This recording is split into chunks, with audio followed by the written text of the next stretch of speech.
Hello and welcome. Managing a business enterprise sometimes can have some similarities with managing a team on a cricket ground, but sometimes not. Let's find out if there are any similarities indeed. I'm speaking to Anil Kumble, coach of the Indian cricket team. Anil, thank you very much for speaking with us. So if I were to ask you, between a coach and a captain, are there any similarities? I think the captain's the boss at all times. The coach is just an enabler, so that doesn't change. Right. And how do you try and bridge the gap if there is one? If you're trying to get people to do things your way and... No, there's nothing like that. I mean, at the end of it, you have a conversation and then let the captain decide. You give in your inputs, but at the end of the day, the captain takes the call. He's the boss. Right. Let me ask you about a business question. You know, many business enterprises, we are in a technology conference, are facing challenges which are somewhat unlike what they faced before. Would you draw any parallels with cricket or the cricketing ground from your own past? Yeah, I think so. I mean, if you look at the landscape of cricket itself, it's changed from 20 years ago when I first, 25 years ago when I made my debut. It was all about Test cricket, and one-day cricket was, yes, very important. But Test cricket was really important. There was no other format other than Test cricket and the one-day cricket. And the first one-day that I played for India in England, we played 55 overs. So it was not even a 50-over game. So from there to what it is now, the landscape's changed, and you have a T20 format.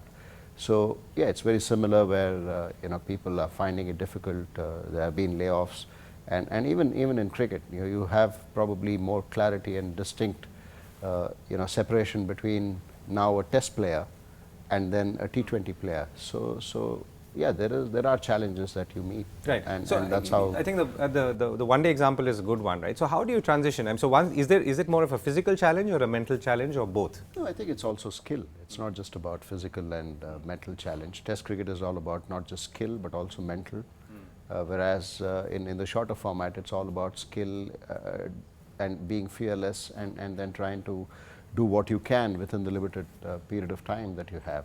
So it's a matter of that, and the adjustment that you need to make from a mental adjustment. That's more mental rather than skill. So for me personally, the first time that I ever played a T20 was in England, and after that was the IPL.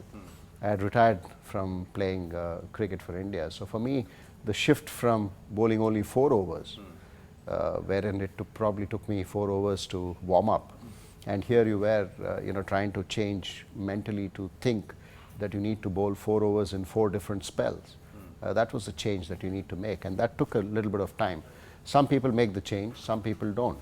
So I was lucky enough to make that change and try and see how I can. And the reason you could make that change is because you felt competitive and pressured? No, at the end of the day, you need to, accept change and then try and do what is relevant, rather than force and say, look, this is how I am, I'm not going to change.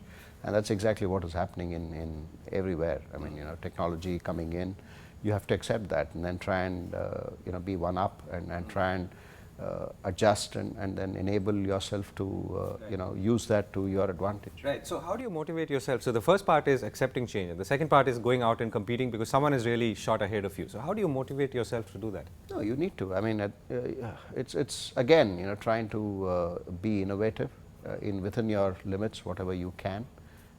You can't just be somebody else just because that's what is required.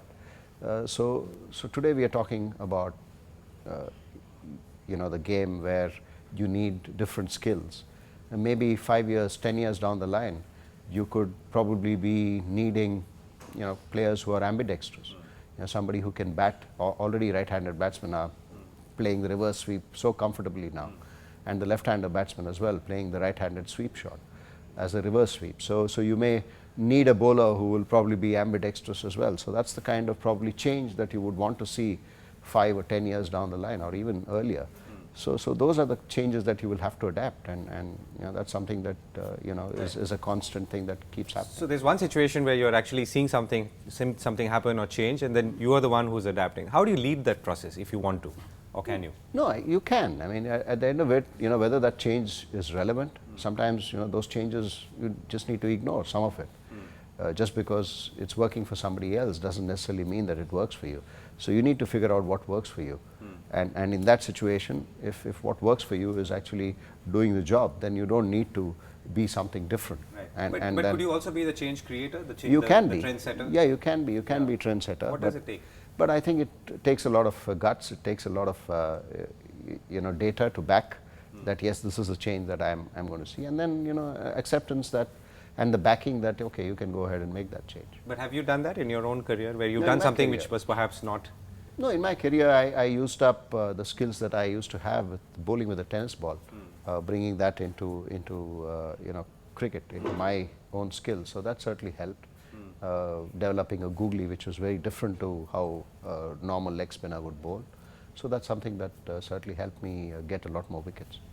So, one of the questions that you must have been asked many times, I mean, how do you, in a screaming stadium, when you've got a deadline, maybe you want to take your 10th wicket or you're trying to defend a wicket, how do you maintain calm, which is again comparable to many other situations where people are trying to stay calm against very pressing conditions?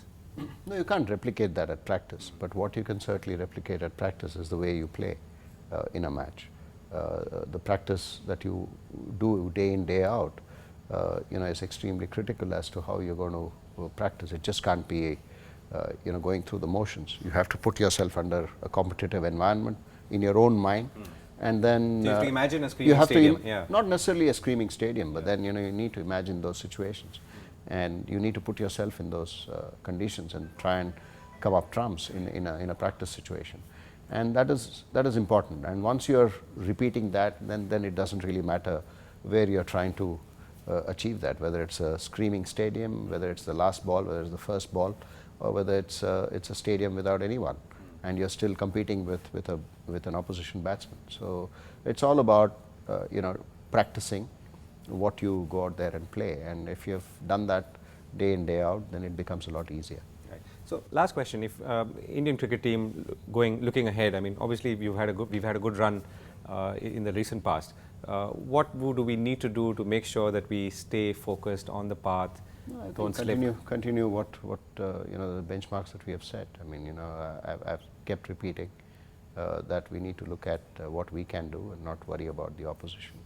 And if we can continue to do what we can, and we keep ticking those boxes, then I think the results will come. No, let me phrase that differently then. What are the 3 things that we've done right as a process, perhaps?